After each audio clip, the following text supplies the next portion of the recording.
who's the rates for the sale.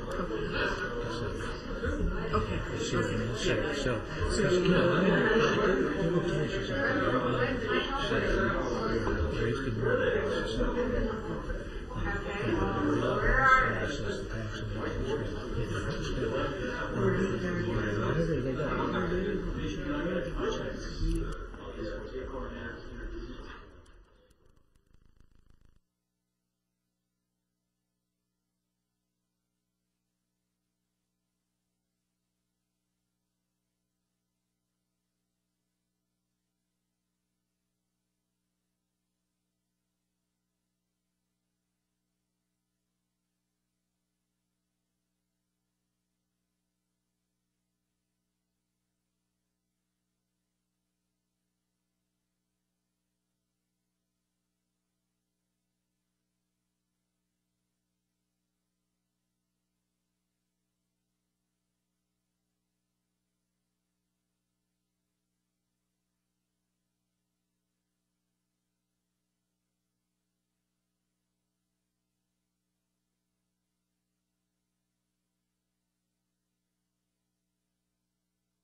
The meeting to order for APCD, June 8th, and roll call.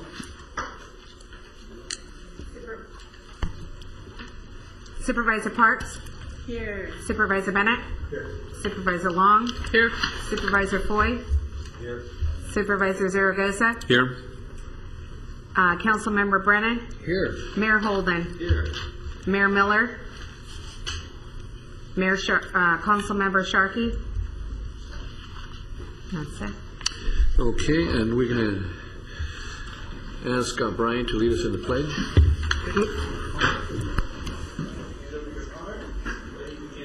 I pledge allegiance to the flag of the United States of America and to the republic for which it stands, one nation, under God, indivisible, with liberty and justice for all. Thank you. Then item number 4 is request to continue the minutes to September 14th. Move the recommended action. Second. First and a second, Long and Parks. All in favor? Aye. Any opposed? Okay, that passes. Item number 5 is the agenda review. Is there any considerations or any changes or minor revisions to the agenda? Seeing none. Move the agenda as proposed. Second. All in favor? Aye. Any opposed? Okay, none. You're okay. Item 6, board member comments. Everybody None. vote. Everybody vote. Okay. Then item number 7. Public hearing to adopt the proposed fiscal year budget for 2010-11 for the APCD. Michael? Good morning, Chair Zaragoza, members of the board. I'm Mike. Second hearing, by the way. Okay. Go ahead. As you're aware, the district's budget has 2 components, the operating budget and the pass-through grants budget, also known as our special revenue fund. My presentation today will focus on the operating budget, as the pass-through fund has no impact on the district's fund balance because all expenditures have corresponding revenue since it's a pass-through grant program. This slide shows the consolidated budget summary. The district's budget, the total budget, is approximately $13.2 million, composed of an operating budget of $8.1 million, and a pass-through grant budget of $5.1 million. The district budget also includes 52 full-time equivalent positions.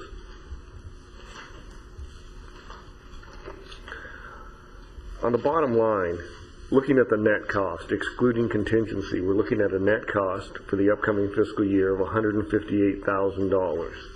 However, once again, we've included only $107,000 in fines and penalties, whereas for the past several years, fines have averaged at least $325,000 per year. So the actual result we're looking at, at worst, is a balanced budget and quite possibly a modest net savings. Is that how you usually budget? If you in the sense that you're going to have a net cost, but you know you have these fines? Is that how you do it every year? Yes, that's how we do it. And the reason was, some people said, well, why don't you set your fines at 300? And industry has always said that looks like a ticket quota to us. Yes. So we set it at a low level, and as things come up, we adjust them. Okay. Your Honor. Thank you. Mr. Chairman. Mike?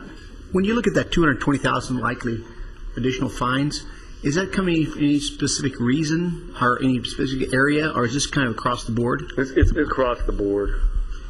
Okay. There generally seems every year there's one or two significant fines, and then the rest are just a lot of small notices of violations that add up. Do you see it going higher when bad economy comes because people are kind of fudging a little bit? I'm throwing it at you. There's been, I think that is a reality, and there's been some mistakes made by some companies. But historically, that's happened. It has. Okay, thank you. Yeah.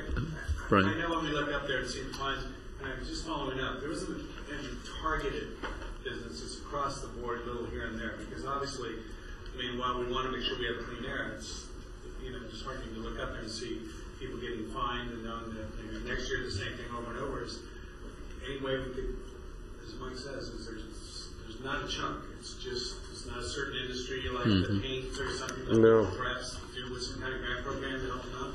It's just basically across the board. It's across the board. You go into a gas station and they've made a mistake, or a dry cleaners. It just auto body shop, and it tends to be across the board. And we do have some settlements out there right now.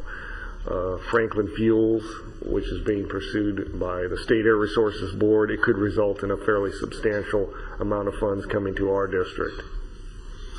Your Honor, Mr. Chairman, where was I? In looking at this, do we also be proactive? Because I know one department here is not. It's called environmental health. But are we proactive in telling them how they can keep these things from next year happening and try to encourage them? Absolutely, Okay. Especially with the coating operations. When we used to adopt rules, we would also adopt a record keeping. We would present a record keeping form to them to show them how to do the calculations. Let me give you an example. I want the board to know I didn't say that for a reason. There was a reason. Environmental health had that donut thing. Remember the donut things were given out in Camarillo for years? I remember it well. If you'd like to have the real detail on that, I I'd be have happy gone to talk through to it with you the about owner it and another everything. time. And I asked the lady if you're head of environmental health, and she told me, gave me the book, and I looked at it, and it's correct. But I don't know how they ever got that passed. There are exemptions to that, by the way, because they have bigger lobbies. That's the reason they gave us. And one of the things that I said, could you have given them another way of handing these to people where it'd be okay? So they don't have to have 3 compartment sink for things that you don't even make. And she says, yes, they could put them in plastic bags and put them in there and been okay. I went to the owner, and they said, oh, no, the donut shop would do that. They'd put them in plastic bags. So I talked to her up here. I said, why didn't you tell your people to tell them how they could have done it and been proactive? Well, we just don't. But the donuts are in the bag. That's why I'm saying be proactive. Please tell them how they can correct these. Educating them. Very proactive. Huh? They were very proactive. Well, this one, in this incident, and a couple others I've had, they weren't. Well, they weren't passive. They weren't at all. I got another one I'll tell you, but I won't tell you now. There's 2 of them I went up there on.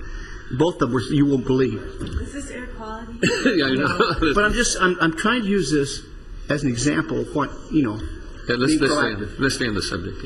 I think I'll just pass along. When we're dealing with, just last year we went through a major upgrade of all the gasoline dispensing facilities in this county.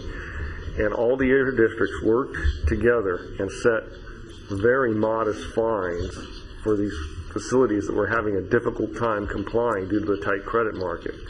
And we've set up another program very similar, because right now the small dry cleaners are going to have to go through an upgrade during a very tight credit market. And we've set up very modest fines for them to give them extensions to comply. Mr. Chair, Yep. I'd have to believe if you and your folks weren't doing their job and weren't assessing fines appropriately, fairly, and proactively where appropriate, we'd hear about it. That's right. Yeah. We'd hear about it. So, Any other questions? Okay, I disagree, but that's okay. Okay. Thank you. Thank you. You know, this is a public hearing. Is there anyone in the audience that might want to share anything with us? If not, we'll close the public hearing. And what is the pleasure of the? Oh, I'm sorry. Okay.